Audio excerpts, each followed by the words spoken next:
Mesdames et messieurs, bonjour, nous sommes mercredi 27 septembre 2017, bienvenue sur la quotidienne des marchés. Direction les États-Unis, Wall Street a terminé sur une note mitigée mardi. Les gains dans le secteur de la technologie, des biens de consommation et des produits industriels ont été compensés par des pertes dans les télécommunications, les matériaux de base et la santé. Le Dow Jones a diminué de 0,5%, le S&P 500 a perdu 0,04% et le Nasdaq a gagné 0,15%.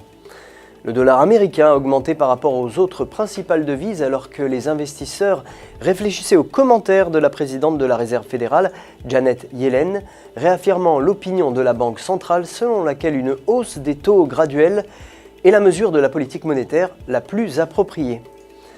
La prévision des ventes de nouveaux logements présente une augmentation de 560 000 vers 588 000.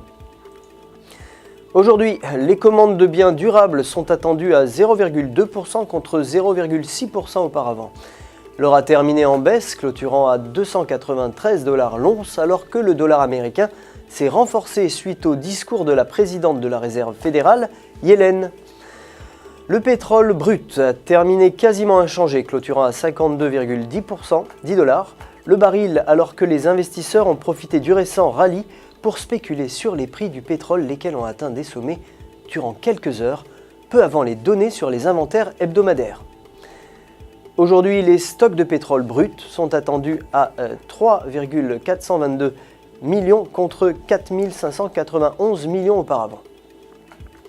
L'euro a terminé en baisse par rapport au dollar, clôturant à 1,1789, alors que les inquiétudes concernant les retombées politiques en Allemagne persistaient, poussant la monnaie unique au plus bas depuis plus d'un mois.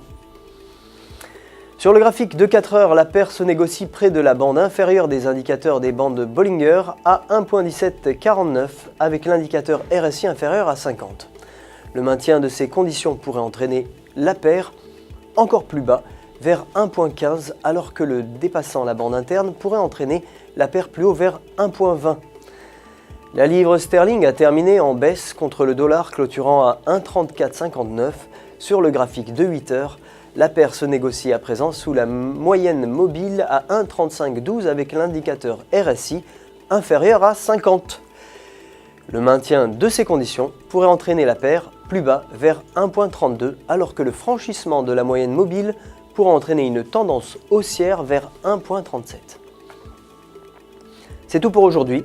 Rejoignez-nous demain matin pour les plus récentes news sur les marchés. D'ici là, n'oubliez pas de vous connecter à ufx.com et à votre gestionnaire de compte personnel pour tous vos besoins en trading. Et toutes les questions auront des réponses. Toute l'équipe d'UFX vous souhaite une excellente journée de trading remplie de succès.